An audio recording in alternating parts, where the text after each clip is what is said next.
బాల్యంలో పడ్డ పునాదులే జీవితంలో వృద్ధిలోకి రావడానికి దోహదపడతాయంటారా? డెఫినెట్గా పడతాయమ్మా. మీకు నేను ఒక చిన్న ఇది చెప్తాను.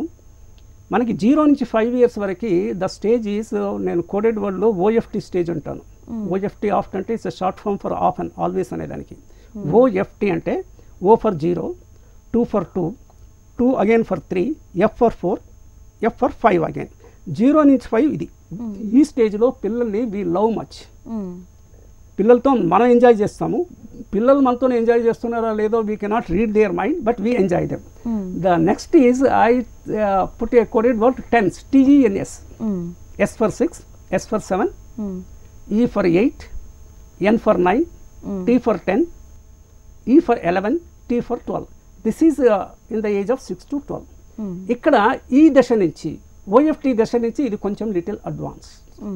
మనము పిల్లల్ని అంటే 0 to 5 ఏజ్లో ఉండే పిల్లలు మనకి ఎంత ముద్దొస్తారో 6 to 12లో అది కొంచెం తగ్గుతుంటుంది.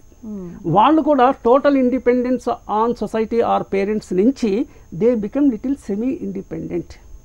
6 to 12లో వాళ్ళు అబ్జర్వ్ చేస్తుంటారు పేరెంట్స్ ఏం చేస్తున్నారు, నైబర్స్ ఏం చేస్తున్నారు, స్కూల్లో అదర్స్ ఏం చేస్తున్నారు అనేసి. కనుక ఎల్డర్లీ పర్సన్స్ రెస్పాన్సిబిలిటీ ఏమంటే 6 to 12 ఏజ్ పిల్లల మధ్యలో మనము వ్యవహరిస్తున్నప్పుడు మనము వాళ్ళకి రాంగ్ సిగ్నల్స్ ఇచ్చే విధంగా ఎటువంటి activities we should not do. చాలా ఇంటెలిజెంట్ చిల్డ్రన్ 3 years నుంచే వాళ్ళకి మెమరీ ఉంటుంది, 4-5లో నుంచి చాలామందికి ఉంటుంది.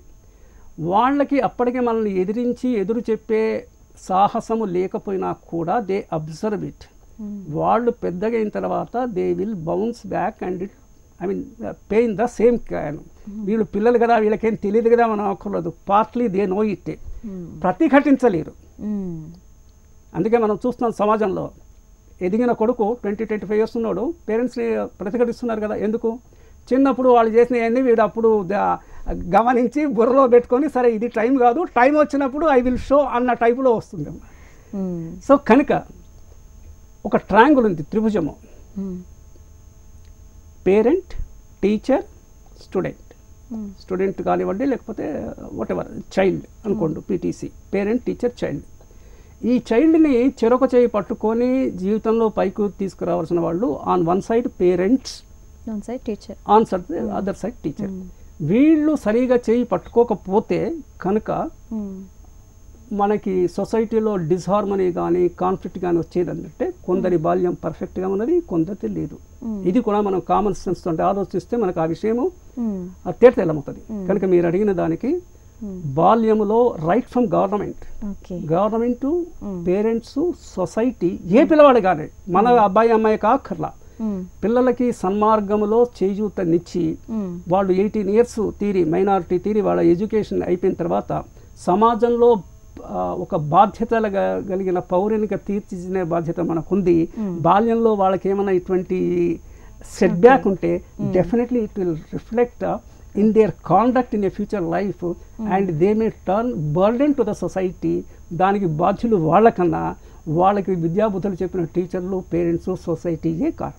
ఓకే, అలాగే sir last and final sir, ఎలా అంటే ఇప్పుడు జీవితంలో వృద్ధిలోకి రావాలి అనుకున్న వాళ్ళకి, అంటే పట్టణంలో ఉన్న వాళ్ళకి పల్లెటూరులో ఉన్న వాళ్ళకి ఏదైనా వ్యత్యాసం ఉంటుందంటారా? కొద్దిపాటి ఉంటుందమ్మా, కొద్దిపాటి ఉంటుంది. కానీ ఒకప్పుడు ఎక్కువ ఉండేది, ఇప్పుడు అది తగ్గింది. మనకి రూరల్ అర్బన్ అని ఒక కాన్సెప్ట్. అబ్దుల్ కలాం గారు PURA పురా అని ఒక ప్రాజెక్ట్ లాంచ్ చేశారు, government scheme. Even now it is, I think it is running. PURA అంటే providing urban facilities in rural areas. ఇప్పుడు మీకు టీవీస్ హైదరాబాద్లో చూడొచ్చు, పల్లెటూరులో కూడా చూసుకోవచ్చు. ఇప్పుడు మీరు ఫైబర్ నెట్వర్క్ అని, బ్రాడ్బ్యాండ్ కనెక్షన్ అన్ని విలేజెస్ కూడా వచ్చేస్తుంది almost by 2025 I think they want. So మీకు రూరల్ అర్బన్ అన్న తేడానే రావట్లేదు నెంబర్ 1. అయినా కూడా ఇప్పుడు హైదరాబాద్, బెంగళూరు లాంటి పెద్ద సిటీస్లో మీకు ఇన్ఫ్రాస్ట్రక్చర్ ఎక్కువ ఉంటుంది. యూ హ్యావ్ యూనివర్సిటీస్ ఉంటాయి, కాలేజెస్ ఉంటాయి, లైబ్రరీస్ ఉంటాయి, ఇది కొంచెం ఎక్కువ ఉంటుంది. But at the same time ఇక్కడ డిస్ట్రాక్షన్స్ కూడా ఎక్కువ ఉంటాయి, చెడిపోవడానికి కూడా అవకాశాలు ఉంటాయి ఇక్కడ. అప్పుడు మీకు స్వీయ నియంత్రణ ఎక్కువ అవసరము. విలేజెస్లో చెడిపోవడానికి స్కోప్ తక్కువ, బాగుపడడానికి ఎట్లా లేవో చెడిపోవడానికి కూడా లేవు. కానీ ఇప్పుడంతా దూర శ్రవణ దృశ్య మాధ్యమాలు కనుక దాంతో విలేజ్లో ఉన్న వాళ్ళు కూడా I think there is not much of a difference. వాళ్ళు నెలకోసారి కావాలంటే ఒక 2 రోజులు సిటీకి వచ్చేసి ఊళ్ళల్లో లేని ఫెసిలిటీస్ ఎడ్యుకేషన్ పరంగా సిటీలో ఏమైనా ఉంటే అవి చూసుకొని దే కెన్ గో బ్యాక్. ఇప్పుడు as of now I don't see there is a much difference అండి. ఓన్లీ మనకు ఒక ధ్యేయం ఉండాలి, జీవితంలో పైకి రావాలని ఉంటే నీవు అడవిలో ఉన్నా కూడా పైకి రావచ్చు. Right sir, thank you. ఈరోజు మన ఎపిసోడ్లో వ్యూవర్స్కి చాలా చక్కగా వివరించి చెప్పారు జీవితంలోకి ఎలా వృద్ధిలోకి రావాలి అని. ధన్యవాదాలండి. థ్యాంక్ యూ అమ్మ. ప్రేక్షకులకు కూడా నమస్కారం.